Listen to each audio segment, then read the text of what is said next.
Hey everyone, Ashton here from Without Code, here today to walk us through our new timeline widget for the web builder. The timeline widget offers a great way to put events or milestones on display on your website. Once you've entered the event information into the widget panel, the widget displays events in an interactive visual timeline, allowing users to click through events using the dots on the timeline, as well as using the arrows to scroll pages of events. It's great for your About page or maybe project development roadmaps. All of the content as well as the labels for the dates are customizable, so this could be used in a variety of ways. Switching over to the builder, I'm working with our digital agency template for our demo here, and we've created a page called Awards, and I've placed it in the sub-menu for the About page in the site navigation. So let's jump over there. Now here beneath our header, I'm going to dive into our widgets panel, grab our timeline widget from the media section, and we'll drop it into a new row. Now right off the bat, we can see our timeline here. And if I wanted to resize the widget, I could do so by just adjusting the blue grab handle. Now since this is a dark theme, we'll definitely need to do some styling, but for now, let's enter all of our timeline content. So we'll jump into the widgets panel. Our first option here is Unique ID. So make sure to make this unique if you're going to display multiple timeline widgets on the same page. And following that, we have Events. Now I'm going to enter several events here so that we have plenty of timeline items to view, and they're displayed here in our panel using list items. So let's click into the first one here and see what options are present inside. Event date. Every item needs a date, and this is mainly so that the widget can place the dot on the timeline accurately in relation to other events in the timeline. The spacing of the events will relate to the actual date used. Next up, we have label type. This lets us choose to display either the date itself or a custom label. Now keep in mind, this applies to the label that appears on the visual timeline itself. If I select custom from the dropdown here, we'll see a new field titled Custom Label, and we can enter any custom text that we like here. For now, I'm just going to leave this set to date, but I'm going to change the date to be the year 2019. Now, event title is just what you'd expect. This text here is displayed as the title of the event. So let's enter something here for awards. We'll enter Wired Design Award. Now, the event subtitle appears just below the title, but I'm going to leave it blank here just for simplicity. And we'll leave the event description default with the lorem ipsum placeholder text just for the sake of this demo.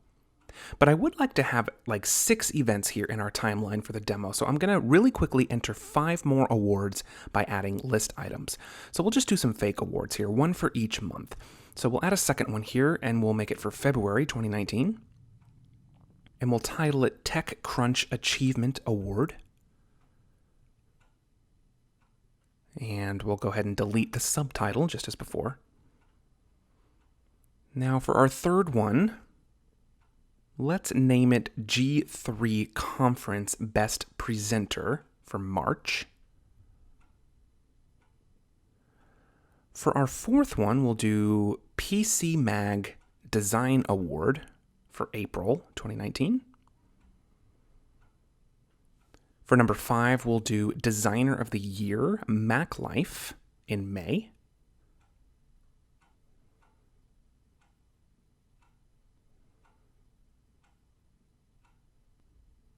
And for our final one, we'll name it Quality Contributor at Popular Mechanics for June of 2019. Awesome. Now, obviously, our default widget styling is not a good match for this template, so we're going to need to do some styling updates here as well. So let's click over to the Design tab. And when I do so, it looks simple enough, but as you can see, there's actually a massive number of styling options here, especially in these sub-menus on the bottom. All of the design options are labeled with their exact purpose, so we won't go over each one in detail, but just know that pretty much every element of the timeline and the content can be controlled. For now, let's do some basic styling for our example here.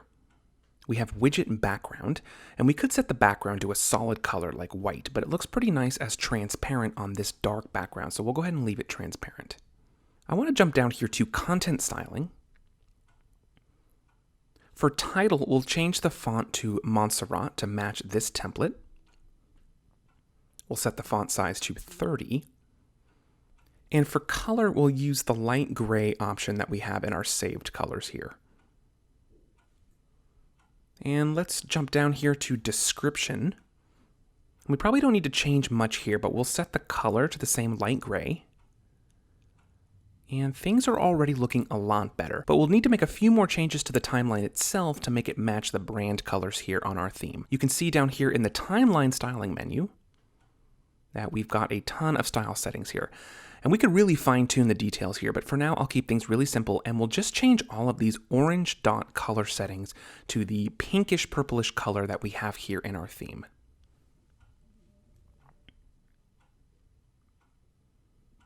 Okay, just a couple more here.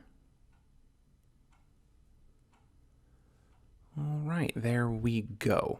Now I can see we're already looking really good now, but I do see that there is a white fade applied to the ends of the timeline, and that would look great on a white page background, but not on our black page background here for our theme.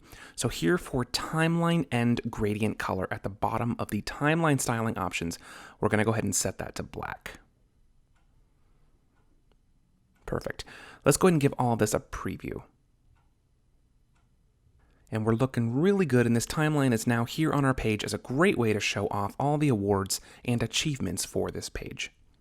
Now before I go, I want to mention a couple very quick tips for using this widget in general. As you're sizing and styling the widget, be sure to take advantage of all of the padding and margin options in the design section. This will help control the look and the feel of the timeline. And the actual timeline itself has its own width setting, so if you've resized the widget using the blue grab handle, you may need to adjust the timeline width as well.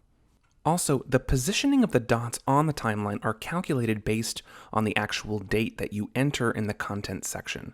So if you have events that are close to one another, the labels might overlap. So consider using condensed fonts or shorter labeled text content if you have overlapping text. Another thing to keep in mind here is that the dots on the timeline itself provide the timeline navigation for site visitors. So when you're styling the dots, make sure not to make them too small so that they're easily clickable by the site viewer. Finally, I want to mention, you may have noticed that the arrows on the timeline here scroll to a new set of events, rather than function to select the next or previous event on the timeline. And while it might seem to make more sense for the arrows to select the next or previous event, we found that it was actually a poor way to navigate when there are quite a few events on the timeline, because you can't see what's upcoming or get a sense for how far the timeline goes without the page scrolling function. But all that said, we're open to explore new options and see what is possible, so make sure to hit us up and let us know what you think. So thanks again for joining me for this, and I hope you enjoy our new timeline widget for Without Code. Again, this is Ashton, and I'll catch you in another tutorial very soon. Cheers.